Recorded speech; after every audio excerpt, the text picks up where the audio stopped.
जब नर युग्मक का शुक्राणु और मादा युग्मक का अंडाणु, जब नर युग्मक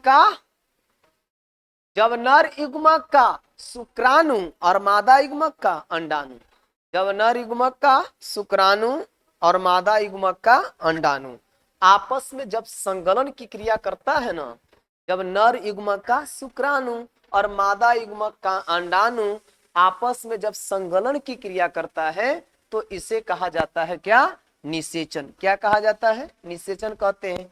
निषेचन कहा जाता है। एक बार से फिर सुन लीजिए, जब नर युग्मक का शुक्राणु और मादा युग्मक का अंडाणु आपस में जब संगलन की क्रिया करता है, संलयन की क्रिया करता है तो इसे क्या कहते हैं? निषेचन कहते हैं। निषेचन जो होता है ना बुआ, वो दो प्रकार का होता है। निषेचन कितने प्रकार का? दो प्रकार का होता है। एक होता है अंतः निषेचन, मतलब आंतरिक निषेचन। बाह्य निषेचन मतलब बाहरी निषेचन, मतलब इसको आप बाहरी निषेचन भी कहते हैं और इसको आंतरिक निषेचन भी कहते हैं। इसको कहेंगे एक्सटर्नल फर्टिलाइजेशन, माने बाह्य निषेचन को एक्सटर्नल फर्टिलाइजेशन, जबकि आंतरिक निषेचन को इंटरनल फर्टिलाइजेशन कहा जाता है ना। जब निषेचन की क्रिया किसी प्राणियों में, जब किसी प्राणियों में निषेचन की क्रिया, जब किसी प्राणियों में निषेचन की क्रिया शरीर के अंदर होता है तो इसे कहा जाता है क्या? आंतरिक निषेचन। और जब निषेचन की क्रिया शरीर के बाहर होता है तो इसे कहते हैं क्या? बाहरी निषेचन, है ना। बाह्य निषेचन कहा जाता है। अब सुन लीजिए, जितने भी सजीव प्रजक प्राणी हैं, जितने भी सजीव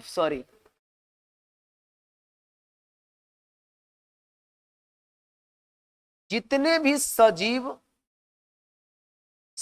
प्रजक प्राणी हैं, सजीव प्रजक का मतलब होता है सजीव, यहां लिख देते हैं सजीव प्रजक। सजीव प्रजक का मतलब है वैसा प्राणी जो अपने गर्भ से शिशु को जन्म देता है। किसको जन्म देगा बुआ? शिशु को जन्म देगा तो हम उसे कहते हैं सजीव प्रजक प्राणी। जब जो कोई प्राणी अपने गर्भ से अंडे को जन्म देता है तब उसको कहते हैं अंड प्रजक प्राणी कहते हैं। प्रजक का मतलब जन्म देने वाला। देख, प्रजक का मतलब जन्म देने वाला, है ना। जन्म देने वाली कहो, जन्म देने वाली कहने का मतलब है कि वैसा प्राणी जो अपने गर्भ से अंडे को जन्म दे रहा है तो उसे कहते हैं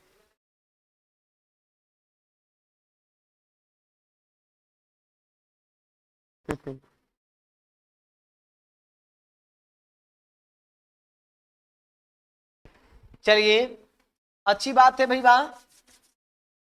जब कोई प्राणी अपने गर्भ से किसको जन्म देगा? सजीव माने शिशु को जन्म देगा, बच्चे को जन्म देगा तो उसे हम कहते हैं सजीव प्रजक प्राणी। और जब अपने गर्भ से अंडे को जन्म देता है तो इसे कहते हैं अन्न प्रजक प्राणी कहते हैं। अब देख भाई, अब इसको में हम थोड़ा सा ऊपर करते हैं।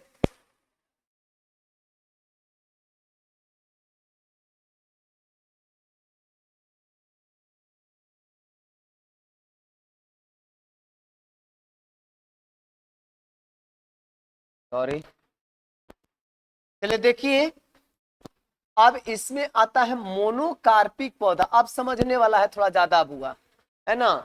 मोनोकार्पिक पौधा, मोनोकार्पिक पौधा, मोनोकार्पिक पौधा कहता है कि वैसा पौधा जो अपने जीवन काल में, वैसा पेड़ पौधा जो अपने जीवन काल में सिर्फ और सिर्फ एक ही बार पुष्प देता है ना। वैसा पेड़ पौधा जो अपने जीवन काल में सिर्फ और सिर्फ एक ही बार पुष्प देता है तो उन पौधों के समूह को मोनोकार्पिक पौधा कहा जाता है। माने कुछ वैसे पेड़ पौधा है ना जो अपने जीवन काल में सिर्फ और सिर्फ एक ही बार पुष्प देने का काम करता है, एक ही बार बीज देने का काम करता है, तो हम ऐसे पौधों के समूह को मोनोकार्पिक पौधा कहा जाता है, कहते हैं। जैसे नीला, नीला कुरैंजी, नीला कुरैंजी, नीला कुरैंजी, बांस, बांस, है ना। अब बताओ भाई बा, केला, ये सब के सब अपने जीवन काल में एक ही बार पुष्प पैदा करता है। एक छोटा सा डाउट तुम लोग को हो सकता है केला पर, है ना। कहोगे कि केला कैसे होगा भाई, तो केला कहने का मतलब देखा होगा कि वह एक ही बार फरवे करता है, और जब उस फर के कटता है ना घौदा, तो ओकरा घौदवा को लोग क्या कर देता है, काट देता है। तो हम क्या कहेंगे उसको, क्या कहिएगा, तो अपने जीवन काल में सिर्फ और सिर्फ कितने बार दिया, एक ही बार पुष्प दिया, एक ही बार फल दिया, इसीलिए उसको क्या कहते हैं, मोनोकार्पिक पौधा के समूह में रखा जाता है। उसी तरह से एक और क्वेश्चन निकलता है जिसको आप कहते हैं पोलीकार्पिक पौधा, पोलीकार्पिक पौधा। तो पोलीकार्पिक पौधा है, विक्की कुमार कौन है जी, विक्की कुमार, थोड़ा सा आपको प्रॉब्लम ज्यादा हो रहा है ना, आप कहां से हैं भाऊ, आप कहां से हैं विक्की भाई।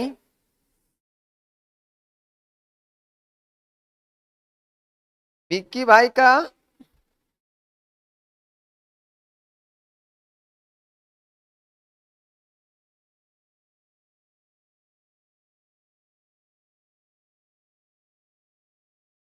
नीरज बाबू कहाँ हैं, इतना लेट में जुटिएगा नीरज बाबू, सो रहे हैं, सोइए सोइए सोइए। बचपन खेल में खोया, जवानी नींद में सोया, बुढ़ापा बैठ के रोया, यही कहानी देखने को मिल सकता है। इसलिए आप लोग एक्टिव रहिए मेरे भाई, जैसे हम आपके साथ एक्टिव हैं, अब एक्टिव होने का प्रयास कर रहे हैं, वैसे ही आप भी एक्टिव होइए। अन्यथा जिंदगी भर तो सोना है ये, कम से कम 1-2 महीना 6 महीना तो मेहनत करिए दिलवा तोड़ के, है ना। दिल तोड़ के मेहनत करिएगा, तब ना कॉपिया फाड़ के रिजल्ट आएगा। चल देख भाई यहाँ पोलीकार्पिक पौधा, तो पोलीकार्पिक पौधा कहता है ना वैसा पेड़ पौधा, वैसा पेड़ पौधा, वैसा पेड़ पौधा जो एक निश्चित समय के अंतराल, है ना, वैसा पेड़ पौधा जो निश्चित समय के अंतराल फल या पुष्प देता है, तो उन पौधों के समूह को पोलीकार्पिक पौधा कहा जाता है। क्या कहा जाता है,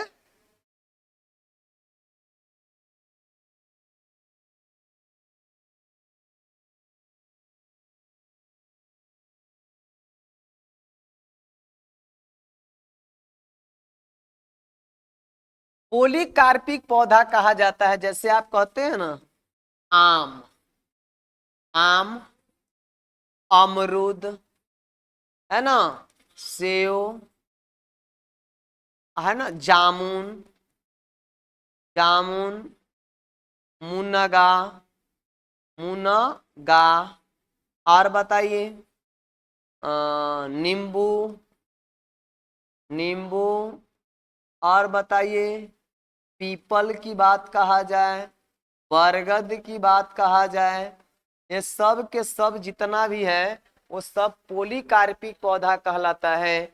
क्योंकि एक निश्चित समय के अंतराल, क्योंकि एक निश्चित समय के अंतराल अपने फल को, अपने पुष्प को देने का काम करता है ना।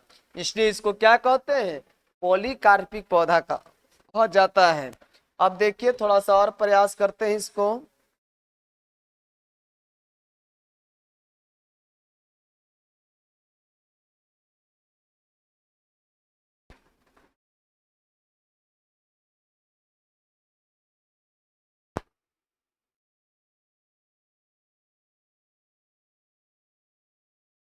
है ना, पोलीकार्पिक पौधा कहा जाता है।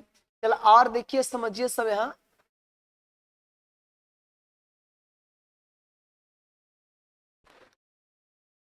ओहो,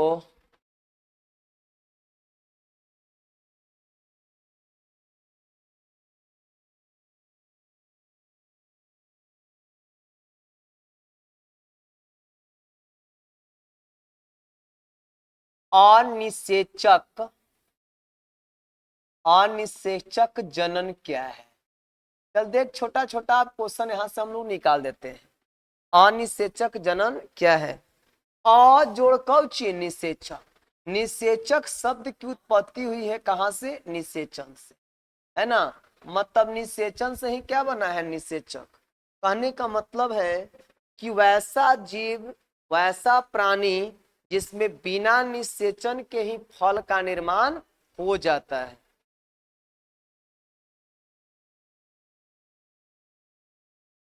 ना। वैसा प्राणी जो इसमें बिना निषेचन के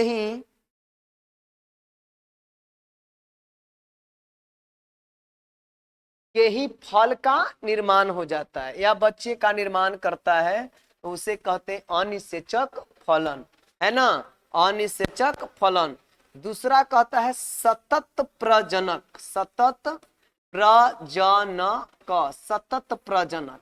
सतत का मतलब होता है कंटिन्यू, मतलब लगातार, मतलब कोई एक निश्चित समय के अंतराल लगातार बच्चे को जन्म देता रहता है, लगातार संतान को जन्म देते रहता है, तो वैसे जीवों को सतत प्रजनक कहा जाता है। और यही सतत प्रजनक में आगे बढ़ते हैं तब हम लोग को मिलता है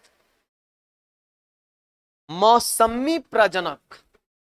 मौसमी प्रजनक, मौसमी प्रजनक।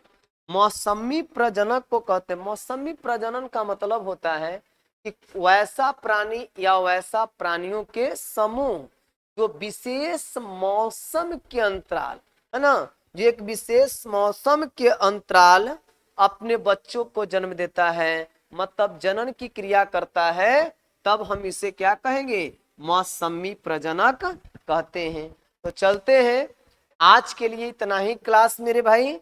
प्रयास करेंगे, प्रयास नहीं एकदम गारंटी है कि हम लोग सोमवार से, कल तो संडे है ना, तो कल संडे में थोड़ा सा और भी जो है हम लोग को लाइट फाइट की क्रिया करने दीजिए, है ना। लाइट कल सब सेटिंग हो जाता है ऊपर, माने अभी हम लगाए हुए थे थोड़ा नॉर्मल लाइट, मरकरी 10 को लगा दिए थे, लेकिन ऐसा मुझे अनुभव हो रहा है मरकरी से थोड़ा प्रॉब्लम हो रहा है ना। तो कल हम लोग प्रयास कर रहे हैं कि पूरी तरह से लाइट लग जाए।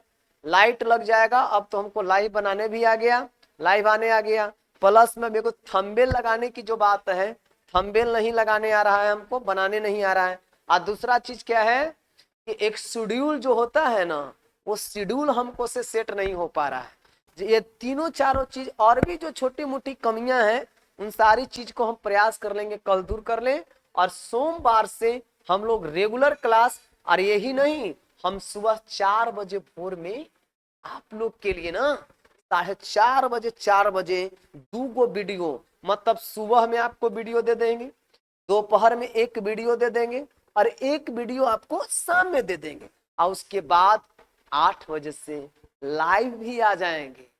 इसलिए आप लोग तैयार रहिएगा। आज के लिए इतना ही क्लास। जय हिंद, जय भारत, जय मेरे विद्यार्थी भाई। ठीक है।